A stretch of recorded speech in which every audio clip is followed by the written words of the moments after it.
বন্ধুরা, যখন আমরা নতুন কোনো পিসি বিল্ড করি সেখানে র্যাম আমরা বেশি বেশি ফ্রিকোয়েন্সির কিনে থাকি 3200 মেগাহার্জ 3000 মেগাহার্জ। সেক্ষেত্রে আমাদের র্যামটা কিন্তু ডিফল্টে কাজ করে 2133 মেগাহার্জে।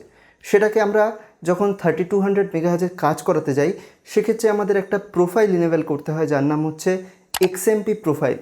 এটা ইনেবল করার পর আমাদের র্যামের যে অ্যাকচুয়াল ফ্রিকোয়েন্সি, মানে যে ফ্রিকোয়েন্সির জন্য আমরা র্যামটাকে কিনেছি, সেটা 3200 মেগাহার্জ হতে পারে বা 3000 মেগাহার্জ, যে ফ্রিকোয়েন্সির উপর আমরা র্যামটাকে কিনেছি সেই ফ্রিকোয়েন্সির উপর রান করতে শুরু করে। তো এই XMP প্রোফাইল বা এক্সট্রিম মেমোরি প্রোফাইল কি, এটা কিভাবে কাজ করে, তাছাড়াও এটা ইউজ করা কি সেফ নাকি আনসেফ, তার ব্যাপারে একদম খুঁটিনাটি তথ্য ডিটেলে আলোচনা করা হবে আজকের এই ভিডিওতে। সেজন্য বন্ধুরা, আজকের এই ইন্টারেস্টিং ভিডিওটা আপনারা দেখবেন পুরোটা। আশা করছি আপনাদের ভালো লাগবে এবং আপনাদের কনফিউশন দূর হয়ে যাবে। আসসালামু আলাইকুম বন্ধুরা, আমি রাইহান মুস্তাফিজ। তাহলে চলুন আর দেরি না করে ভিডিওটা শুরু করা যাক। বন্ধুরা, আমরা যখন কোনো র্যামকে আমাদের সিস্টেমে ইনস্টল করি, সেটা ইনস্টল করার পর কিন্তু একটা নির্দিষ্ট স্ট্যান্ডার্ড মেনটেন করে, সেখানে কিছু নির্দিষ্ট টাইমিং রয়েছে এবং কিছু স্পিড রয়েছে, সেটাকে ওরা মেনটেন করে, যেটার নাম ওরা দিয়েছে JEDEC স্ট্যান্ডার্ড। JEDEC মানে হচ্ছে joint electron device engineering council. তো এই কাউন্সিলের যে JEDEC র্যাম স্ট্যান্ডার্ড রয়েছে সেটাকে ওরা মেনটেন করে। আমরা যখন কোনো র্যাম কিনি DDR4 ক্ষেত্রে, সেখানে বিভিন্ন রকমের ফ্রিকোয়েন্সি থাকে, 2133 থাকে, কোনটা থাকে 3000, কোনটা থাকে 2400, কোনটা থাকে 3200, এরকম বিভিন্ন রকমের ফ্রিকোয়েন্সি আমরা দেখতে পাই। কিন্তু এই র্যামগুলো অ্যাকচুয়ালি কাজ করে অনেক কম লোয়ার একটা স্পিডের, ধরুন 2133 মেগাহার্জে কাজ করতে শুরু করলো, যেটা একটা 3200 মেগাহার্জের র্যাম। তো সেক্ষেত্রে আমাদের র্যামকে কী করতে হবে, ম্যানুয়ালি ওভারক্লক করতে হবে।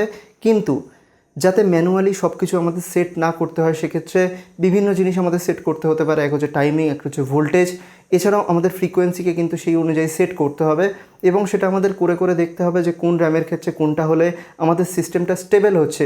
সেটা আমাদের ম্যানুয়ালি যাতে করে দেখতে না হয়, সেজন্য ইন্টেল একটা টেকনোলজি বের করেছে যার নাম হচ্ছে XMP প্রোফাইল বা এক্সট্রিম মেমোরি প্রোফাইল, যেটা ইন্টেল এবং AMD দুটো সিস্টেমের ক্ষেত্রেই রান করে যায় কোনো ধরনের সমস্যা ছাড়াই।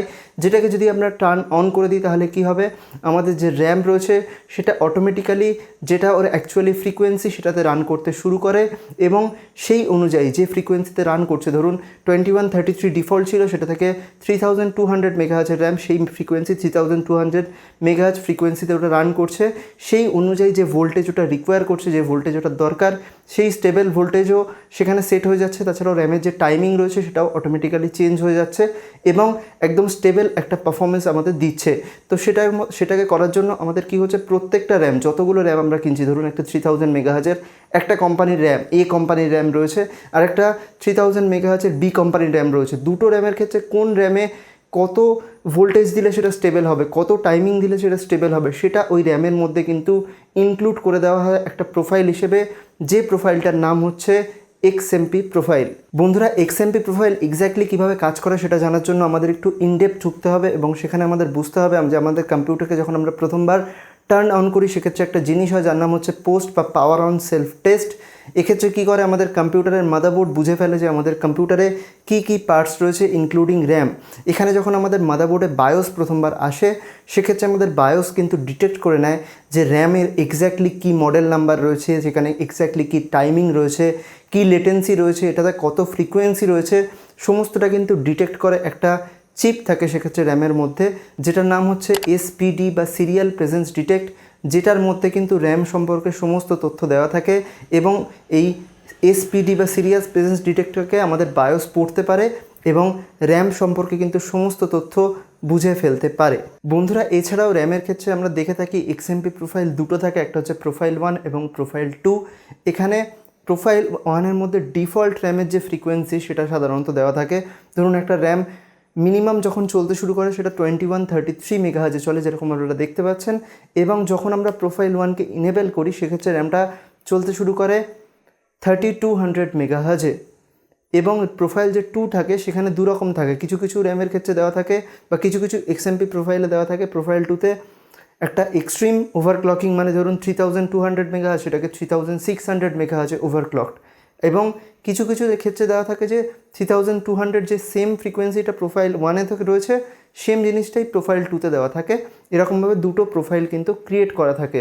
আপনারা দেখতে পেলেন যে খুব সহজেই আমরা দেখতে পাই যখন আমাদের টাস্ক ম্যানেজারে আমরা যাব, সেক্ষেত্রে র্যামটা আগে কত ফ্রিকোয়েন্সিতে ছিল এবং এক্সএমপি প্রোফাইল ইনেবল করার পর কত ফ্রিকোয়েন্সিতে এলো। প্রথমে 2133 মানে 2133 মেগাহার্জে চলছিল এবং তারপরে সেটা 3200 মেগাহার্জ বা 3200 মেগাহার্জে চলতে শুরু করলো। এইভাবে কিন্তু এক্সএমপি প্রোফাইল আমরা অন করে খুব সহজেই আমাদের র্যামের যে অ্যাকচুয়ালি যে স্পিড সেটাকে আমরা পেতে পারি। এরপর কথা বলবো যে এক্সএমপি প্রোফাইল কি সেফ না সেফ নয়। দেখুন, ওভারক্লকিং সবসময় একটা সেফ কিন্তু জিনিস নয়, বিশেষ করে স্টেবিলিটির ক্ষেত্রে। কারণ আমরা জানি যখন আমরা কোনো কিছুকে ওভারক্লক করি, সেটা র্যাম হোক বা প্রসেসর বা গ্রাফিক্স কার্ড, সেক্ষেত্রে আমাদের একটা ইস্যু এসে থাকে, সেটা হচ্ছে স্টেবিলিটির ইস্যু। আমাদের কম্পিউটার কিন্তু অতটা বেশি স্টেবল থাকে না। কিন্তু এক্সএমপি প্রোফাইল যেহেতু যখন একটা র্যামের এক্সএমপি প্রোফাইল নির্ধারণ করা হয়, সেক্ষেত্রে র্যামের ওই ফ্রিকোয়েন্সিতে ওটা একদম স্টেবল কিনা, ওখানে যে ভোল্টেজ দেওয়া রয়েছে এক্সএমপি প্রোফাইলে সেটা স্টেবল কিনা, ওখানে যে লেটেন্সি সেটা স্টেবল কিনা, সেটা কিন্তু অনেকবার করে চেক করে তারপর র্যামটাকে রিলিজ করা হয়। সেক্ষেত্রে আপনি যখন এক্সএমপি প্রোফাইল অন করবেন, সাধারণত এটা অনেক বেশি সেফ হয়ে থাকে নর্মাল ম্যানুয়াল ওভারক্লকিংয়ের থেকে। কিন্তু আপনি আপনার পিসিটাকে একদম প্রপারলি ইউজ করে দেখুন যে কোনো ধরনের স্টেবিলিটির ইস্যু আসছে কি না। যদি কোনো ধরনের ইস্যু আসে তাহলে কিন্তু আপনি এক্সএমপি প্রোফাইল অফ করতে পারেন। তবে একটা জিনিস খেয়াল রাখবেন, প্রথমে আপনি শুধুমাত্র র্যামকে ওভারক্লক করুন বা এক্সএমপি প্রোফাইলকে অন করুন। আপনি আপনার প্রসেসর বা গ্রাফিক্স কার্ডকে সেক্ষেত্রে ওভারক্লক করবেন না। কারণ হয়তো আপনার গ্রাফিক্স কার্ড বা প্রসেসরের স্টেবিলিটি ইস্যু আসছে, আপনি ভাবছেন র্যামের স্টেবিলিটি ইস্যু আসছে, কিন্তু আপনি প্রথমে চেক করুন সব কিছুকে ওভারক্লক না করে শুধুমাত্র র্যামকে ওভারক্লক করুন বা এক্সএমপি প্রোফাইলকে ইনেবল করুন। এছাড়াও আপনারা নিচে কিন্তু অবশ্যই কমেন্ট করে জানাবেন যে আপনারা এক্সএমপি প্রোফাইল যারা ইনেবল করেছেন তাদের কি কোনো ধরনের স্টেবিলিটি ইস্যু আসছে কিনা। যদি আসে নিচে কমেন্ট করবেন। তাছাড়াও আজকের এই ইন্টারেস্টিং ভিডিওটা যদি একটুও ভালো লেগে থাকে একটা লাইক করে দেবেন, বন্ধুদের সাথে শেয়ার করে দেবেন, কমেন্ট করে জানাবেন ভিডিওটা কেমন লেগেছে এবং এইরকম ধরনের টেক এবং ইন্টারেস্টিং ভিডিও দেখার জন্য দ্য আরমান্সকে সাবস্ক্রাইব করে পাশে বেল আইকনটা জোরে প্রেস করে দেবেন। দেখা হবে এরকম একটা ইন্টারেস্টিং টেক ভিডিও নিয়ে। ততক্ষণের জন্য গুড বাই, আলবিদা।